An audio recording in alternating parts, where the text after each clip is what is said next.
The content in this magazine could contain references of topics and difficult subject matter that may be triggering. Please honor yourself, inner knowing, and proceed with whatever help or guidance you feel is intuitively aligned.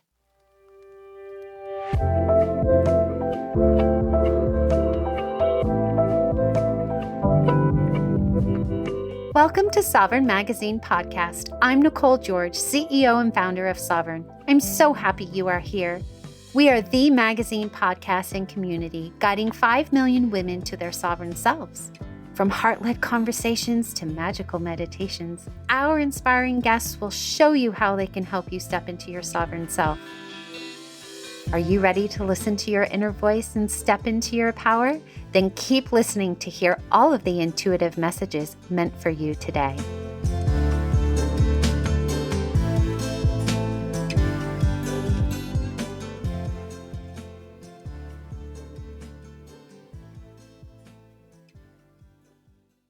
Hello, today I have the privilege of reconnecting with Julie Beck, Sovereign Magazine's Perimenopause or Peri-Power columnist. She is a spiritual life coach who helps women step off life's treadmill to rediscover their purpose and connection with their true selves. After experiencing perimenopause and burnout, she learned to slow down, set boundaries, and prioritize self-care, a journey that really inspired her to guide others through similar transitions. Blending crystals, energetic connection, and practical coaching, Julie offers a holistic approach rooted in her background in career guidance and well-being. She empowers women to navigate perimenopause with clarity, alignment, and inner peace, creating lives that feel balanced, fulfilling, and authentically their own. Welcome back, Julie. Hi, Nicole. Oh, I'm so happy you are here today. So we are going to be exploring the theme of growth, which is our August new moon issue theme. And in your article, Growth, the season you are becoming, you teach that we never stay the same. And even when life appears quiet on the surface, something within us is always shifting, revealing that growth is not a dramatic before and after moment, but a series of subtle pauses and expansions shaping who we are becoming. And I love this so much. So for those who haven't read your article, why don't you share a little bit more about it and perhaps your background and on perimenopause? Yeah, sure. My shift into looking after women during the perimenopause is obviously a thing that happened because of my own experience. So probably in the last 4 years, I've been on a bit of a roller coaster with the perimenopause, as have a lot of women. Everyone's journey seems to be quite different, yet there's a lot of overlap at the same time. And I think when you speak to other women, whether or not they're aware of it or whether they're in the middle of perimenopause or beyond, everyone has a hurdle to climb, but on the other side, they found so much joy, recalibration. It's almost like a mini renewal. It's something that you can't explain until you're going through it and you've been through it. It's something that we weren't taught about at school. I do believe they are talking about it now at school. And I think that's very important. It should be something to talk about. And a lot of women as well at this age of perimenopause age are going through their own journey. And a lot of them have children as well. And if they have girls, the girls are going through their own changes with hormones as well. So you can imagine what the household can be like with fluctuating hormones, everyone feeling out of balance. So yeah, it's something that I wasn't really aware of until I went on my own journey. So I think it's really important for us to spread the word, to be aware of how it affects you physically, mentally, spiritually, and emotionally. But as I said, not everyone has the same symptoms or experience, but I almost feel like it does bring us together when we're able to share and talk about it and be compassionate to one another, because so many people feel isolated during this time. And you don't actually realize when you're on this journey that you are going through this growth period. And it's only more when you stop and pause and look back, you realize, gosh, I've come so far. Yes, you may have been through a lot of upheaval, but you've learned so much about yourself and how you interact with other people, where your boundaries are, and how you look after number one as well. And I think that is probably the biggest hurdle for women that I've spoken to, whether it be clients, friends, is how to put yourself to the top of the list, because we're so used to being caregivers, looking after friends, family members, building the career. And then when you feel like you're not firing on all cylinders, something has to give. So you have to look from within and go, what do I need first? And I think that is one of the hardest decisions and talking points for women. I'm going to come back to that part because I want to share something first about what you talked about. I was just talking to a friend today. We're the exact same age. We're both 46. And she goes, oh, I just got my bleed after 45 days. And I'm like, girl, you are lucky. I just got mine again after 16 days, right? So when you were talking about how symptoms are completely different for every person, I know somebody who sweats the bed twice a night, has to change her sheets and her pajamas every night. I know another person who wakes up at 3 a.m. I don't have that problem.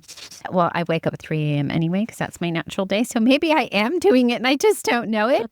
But everybody I know is having a different experience. And the one thing that I did want to share is we are taught as girls and women the signs of puberty, right? You get the little buds and you kind of get a little pudgy belly. And then once you get your period, you really thin out and, things start to balance again. But we're not taught the signs of perimenopause. Or like me, I've gone to the doctor 3 times, 3 different doctors, to ask to draw my levels. I'd like to know what they are. And I know that they fluctuate throughout my cycle. So could we maybe do one while I'm on my bleed and then maybe a couple weeks later just to see what they are? Yeah. The answer has been no. It doesn't matter, right? So I finally, my GI doctor, my new one, because I got another one. I'm like, I don't like the last one, has finally said to me, yes, it all matters. But guess what? It matters all month long. And your estrogen is changing all month long. And one moment you're going to have the perimenopause belly. And the next minute you're going to be not having the perimenopause belly. So it's not actually the importance of the levels. Yes, that's important if you want to supplement, which I don't at this moment. But it's more important to notice what your body is doing, because when we get those levels right now, that's the picture right now. But in 2 weeks, you might have your period again and it might be something different, right? Yeah. And so I just wanted to share those examples because we label this perimenopause, but it is such a vast experience. And I love that we're talking about it more because we all do have one thing in common, which is the thing that you talked about at the end, which is we are all overdoing it. We're doing too much. And this is when I feel like it came to light for me just how much I was doing, because now I don't have the capacity to. And so it's bringing me to a place of what's going on? Oh, are you overgiving? So why don't you share a little bit more about overgiving? Because you do talk about that in Energy Leaks in your article. Yeah. I think for a lot of women, they are working through family life, their careers, and great, they've got a lot going on. And then when they're heading towards the perimenopause and things start to wobble, they feel like they can't sustain that level of busyness. And quite rightly, because I think society has conditioned us to think it's normal to spin several plates, to be going from dropping off children to go to work, pick up children, tea ready, clubs, maybe a little gym session for yourself if you fancied that, or an aerobics or walk. But then it's bedtime, and that's supposed to be sustainable 24/7. It's not. And not everyone does have these really busy lifestyles, but a lot of us do because we can. So when we're not able to, it feels like the rug's being pulled from under us because we're questioning, why are we feeling this is hard? Why can't I remember things? Why can't I pull it all together? And I think a lot of people do think, I'll push through it. And that's probably fine for a little while. But the perimenopause is sadly probably going to get worse before it gets better, in the sense of if you start to have wobbles, it's just showing you that it's starting to happen. And if you still push through with high levels of stress, you're only going to exaggerate the situation. So maybe reframing it to actually say, right, I'm starting to struggle. What can I step back from? What can I delegate to someone else? What can I find time to maybe do it not as regularly or pause? It's something that my advice is, look at how your day-to-day week is and actually pick out times when you actually do something for yourself. And if you're struggling to find any of those slots, for a start, you're not looking after your own self. There's no self-care there. But also the boundaries as well. You need to have boundaries in place. And if you're not having time to catch your breath, where you actually do nothing, I'm not talking about where you sit down, watch Netflix, or you maybe go and chat to a friend. I'm talking about where you have nothing in your diary, nothing to do, no chores. It's just time, and you can fill it however you want. If you don't have those slots, that's going to cause a major issue. And it is a big part of my framework, which is the ABC feminine flow. So I've already mentioned there's boundaries in care, but one of the biggest parts of it is A, for acceptance. So that is a part that a lot of people forget. They forget to actually reflect on where they are right now, whether you're at the start of the perimenopause, you're midway, or you're right towards the end. It's being aware of how it has created change in your body, how it's created a disconnection, or it may have give you an empowered sense to put yourself first, but you've got to accept where you are right now. And that's a part that a lot of women do forget to look at first. So I think from a care and overgiving perspective, really you do have to just create time to actually reflect on where you are right now. It's so important. And it's taken me a long time to get into that groove, because at the start of 4 years ago, I thought, hey, this is easily going to pass by. And symptoms kept getting worse, or I got another one added in. Actually, one of the more recent ones was 2 weeks ago, and that was vertigo. I've never had vertigo before. I've only had the sensation of getting off a spinning fairground ride in my teens. Never had anything else since. And then I was like, what on earth is this? It was so frightening, and it lasted quite a few days. So when you're trying to carry on at a fast pace with all these symptoms being thrown in, you've got to stop and say, enough's enough. We need to stop, pause, and actually see where I can unpick things and how I can make life easier so that I can adjust. You don't want to pour too much stress and pressure on your body, because if you think about it, it's doing an amazing job. But because there's a lot of hurdles, we're focusing on the negative, but we're not actually reframing that to what is it trying to teach us. And I think that is such a powerful tool. I love this so much. So 2 things for anybody who's listening. Pause this and go get a journal and pen. We're going to go into that in just a second here, but I want to address the vertigo thing. I have had vertigo. I did have a bout of it before I was in perimenopause, but now that I'm looking back, perhaps it was the beginning of my perimenopause. Right. And I went to something called vestibular cochlear therapy. And so I'm going to share something that I learned that helps it go away for me, because I do get it in peri. I think I've gotten it 3 times in the last few months, because I definitely am having some shifts. So take this with a grain of salt. I am not giving medical advice, but I want everybody to have this trick because it works every time for me. So if you have a hallway that ideally has walls on each side because you're going to feel dizzy, that would be ideal. And if the end of the hallway has a door or a wall that you can print like a poem or something on the end, place it at the end of the hallway. Yeah. One on each side if that's an option. If not, that's okay. And you are going to walk heel to toe as slow as you can and as best as you can, and shake your head and read the poem at the same time. Oh. And what it does is it shakes around all the little, so in your ears, there are little hairs, and on the hairs are little dust particles. And they're supposed to be on special numbers. I'm going to make it up, like 3 and 11 and 18 and 35, whatever. Well, if 35 hops to 7 and it's not supposed to be there, that makes your balance off. Yeah. And so by doing this and reading, you are reshifting those back to the same place. and it will make you nauseous. So if you get nauseous, just stop, wait 5 minutes, come back and do it again. And I've had bad vertigo recently, and it works every time. I just take a break. Then I go back and I read my poem and shake my head down the hallway back and forth. And I read until I feel better. And sometimes you need to do it multiple times. Like I did it one night, went to sleep, thought I was going to be okay, got up in the morning and it was back again. So I had to do it again. So there's a little tip and trick there for vertigo. Wow. Let me know if it helps the next time you get it, because it works every single time for me. Yeah. But I know that you said reflect upon your life and what's going on. And I really think that you have amazing ways to do that for people who are like, well, how do I even do that? You have some journal prompts that people can begin that process with. And don't worry, we're going to go into steps to your sovereign self. She has another practice that she would like to do with you. So don't worry, we're going to do something special for that in a second. But here are some journal prompts.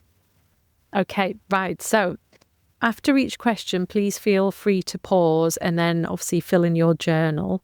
So I'm just going to run through a few questions just to get you thinking and to reflect on where you are with your perimenopause journey.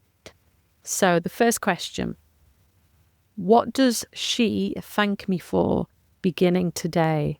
So what would you thank yourself for if you could make change today to help yourself? Next question, what did I finally stop tolerating? What would make your life easier if you just said, no, this isn't right for me anymore, no longer serves me?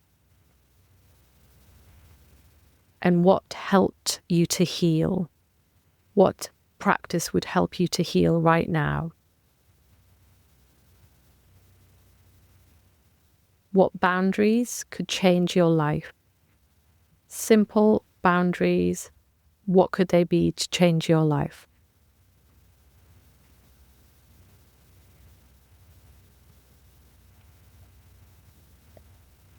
What can I stop chasing? There's always something that we're always trying to put on our to-do list. What can it be that you just say, no, it's not serving me, I don't need to do this?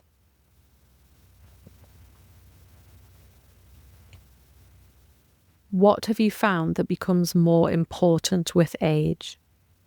It could be the simplest of things, or it could be a massive change, but what have you found that becomes so important at this time in your life?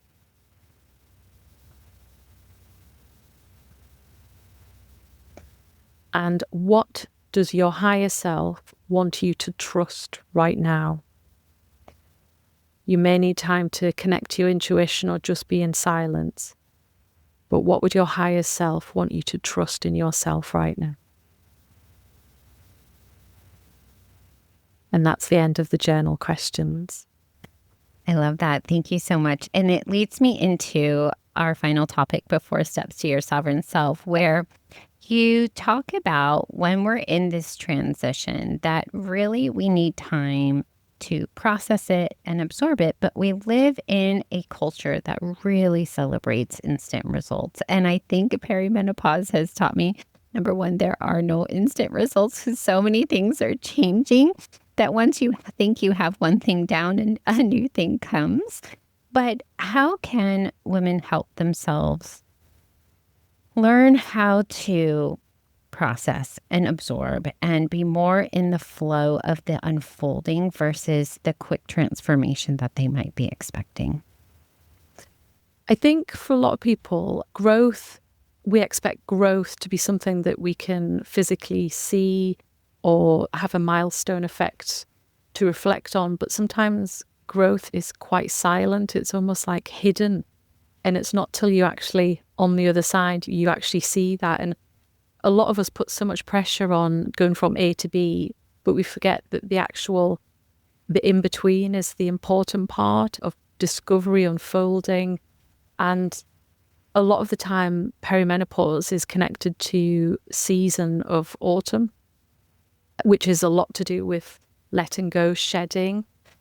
But it's not saying that's the end of the power. It's just conserving. It's actually going within. And it's something that I think the perimenopause reflects on that it's quite a quiet time. It's a time for connecting to yourself, connecting to your intuition, and actually really appreciating the journey till now that we've probably taken for granted so much.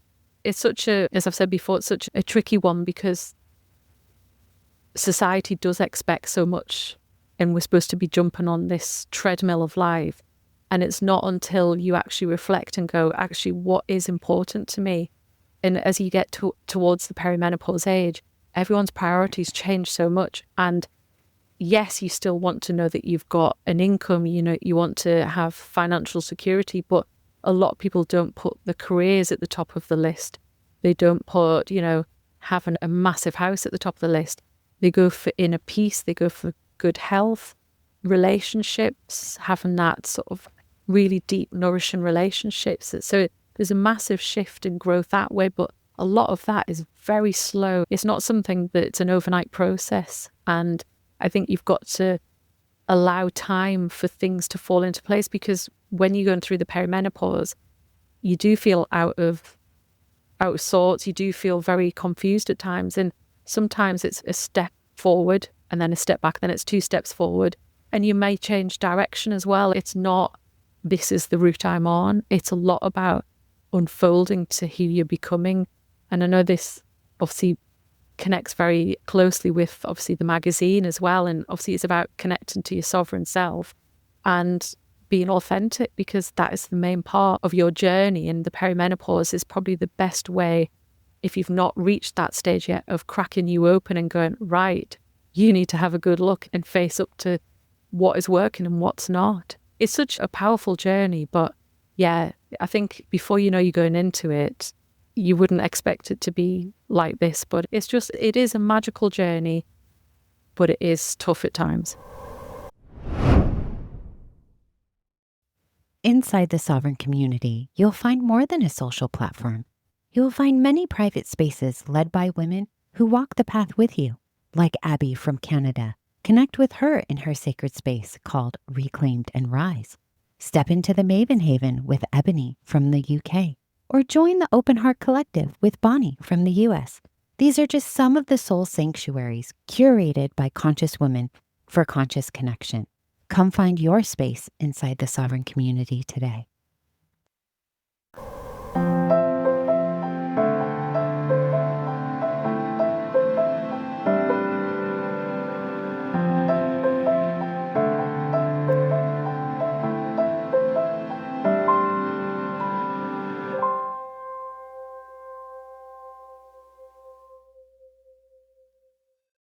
Okay, let's go into steps to your sovereign self so we have enough time for you to be able to share this letter that people can write to themselves to learn more about their higher self, right?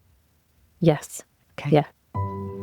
So I would like you to grab your journal and a pen and to close your eyes and picture yourself 5 years from today. Take a deep breath and breathe out. Feel yourself grounded. Feel yourself calm. And know that you are divinely protected. You feel peaceful and you feel at one with yourself. And you no longer apologize for taking up space. I'd like you to write a short letter to yourself, and I would like you to picture how you are 5 years from now. What is happening in your world? How do you feel?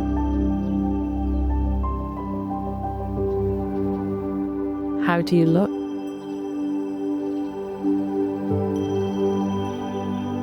And what does your life look like right now?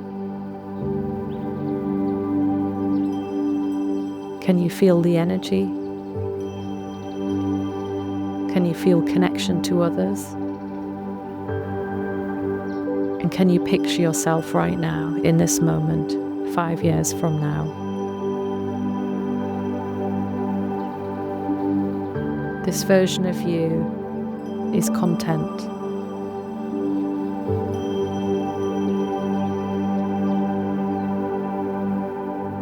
She has firm boundaries and she puts herself first. She is not selfish. She is just sovereign, and sovereign matters.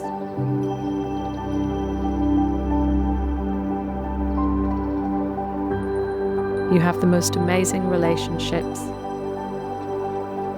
and you are at peace.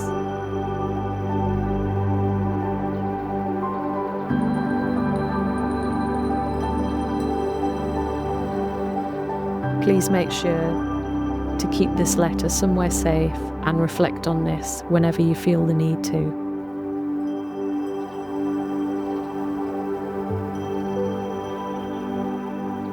This letter gives you permission to be your authentic self. And she's so proud of the journey and the person you have become. I loved imagining that my 51-year-old self was telling my current self that all of the frenetic, chaotic energy I'm feeling now will be gone. And I'm like, yes, that sounds amazing. I'm curious if I'll be done by then. Who knows?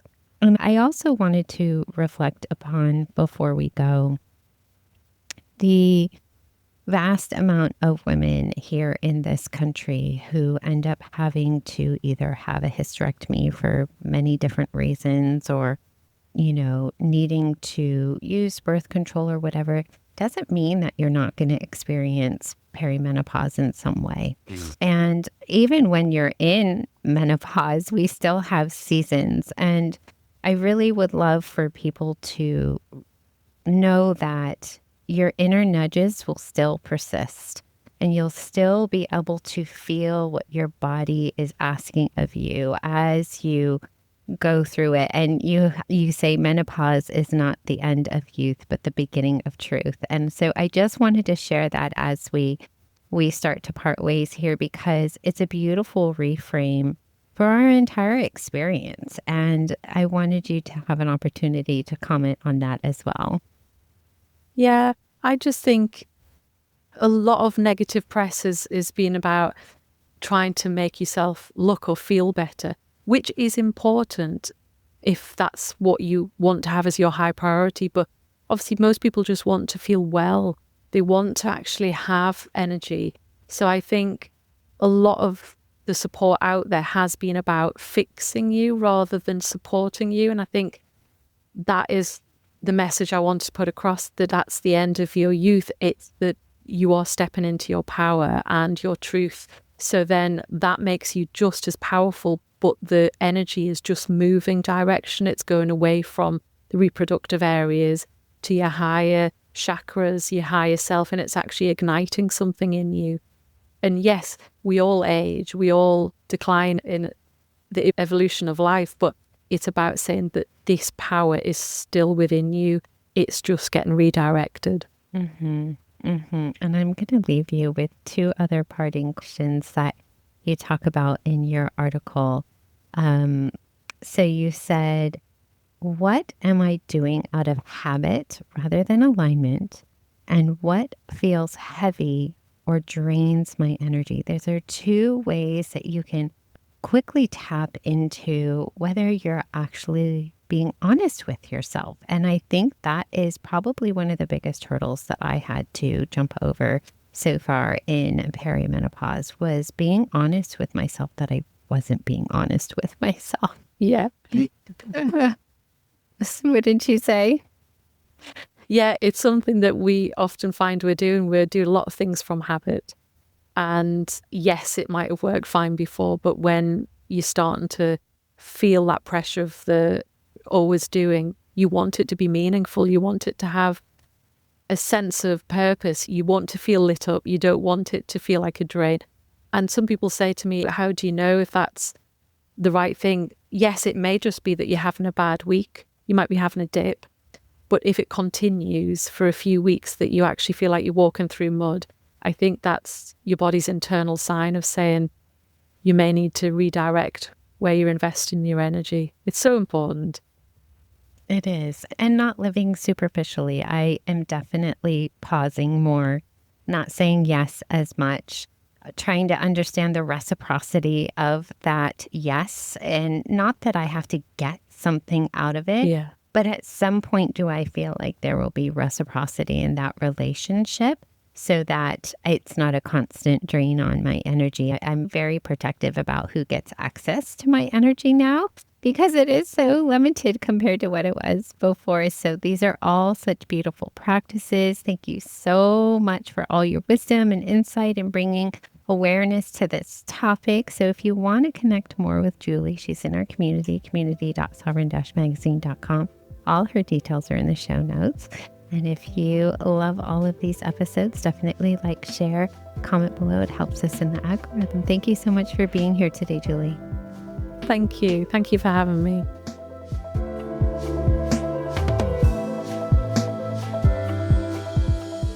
Thanks for listening. I'll be back tomorrow with another soul-led entrepreneur here to help you step into your sovereign self. Subscribe to our magazine and podcast and join our global community for all the magic. Details to connect with today's guest or join the movement are in the show notes. And if you enjoyed this episode, please leave a review. It helps us reach our goal of guiding 5 million women to self-sovereignty.